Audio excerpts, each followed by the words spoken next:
Hello, my name's Sara Charlesworth. I'm a professor at the School of Management at RMIT University, and I sit within the Centre for Sustainable Organisations and Work. And can you tell us a bit about your project? Yes, so the project I was involved with was what was known as the Independent Insecure Work Inquiry that was set up by the peak union body in Australia, the Australian Council of Trade Unions.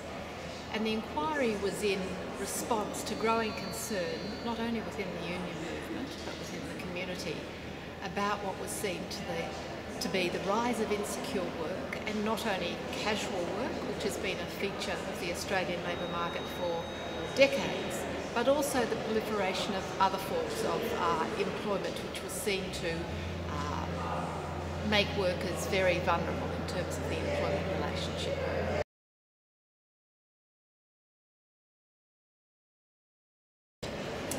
So the Insecure Work Inquiry was made up with a panel of 4 people. It was chaired by a former Deputy Prime Minister of Australia, Brian Howe. It had a former Deputy Commissioner of our Australian Industrial Relations Commission. There was myself as an academic representative, and also a community activist. And the 4 of us were involved in going to 22 different locations across Australia.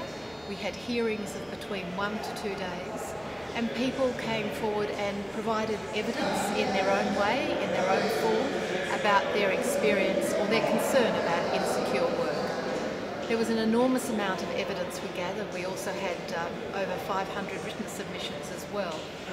And what I suppose came out of it was the enormity of the problem of insecure work, and indeed of its different facets.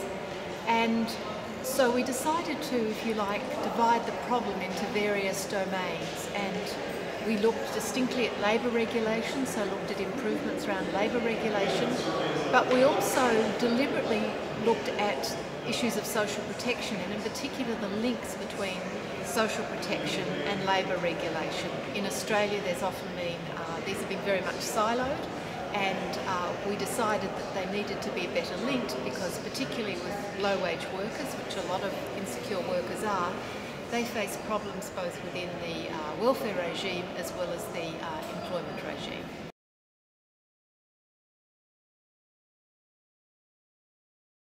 So we've been talking about the multidimensional model for unacceptable forms of work.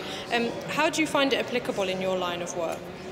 Well, when I read it, I rather wished that we'd had it at the get-go for the inquiry. I think as it's presented, it's both a diagnostic tool, and I think a very rich diagnostic tool.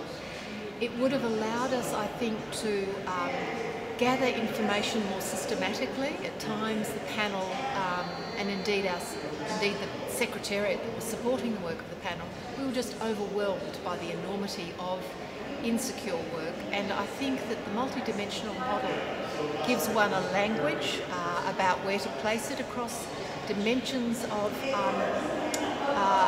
unacceptability, and also the indicators that sit within the model are incredibly useful. They're all outcomes focused, so one doesn't get caught up, one doesn't start, if you like, if you think about employment regulation, with the problem of employment regulation per se.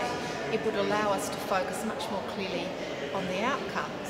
And I think, because this was a bit of a point of debate on the panel, bring in more clearly the aspects of both social context and social location. And this is particularly important in terms of women's work, which from my perspective perhaps didn't come, the distinctive labour markets that men and women find themselves in didn't come through as clearly through our analysis of the problem as it might have done had we had at our disposal a multidimensional model.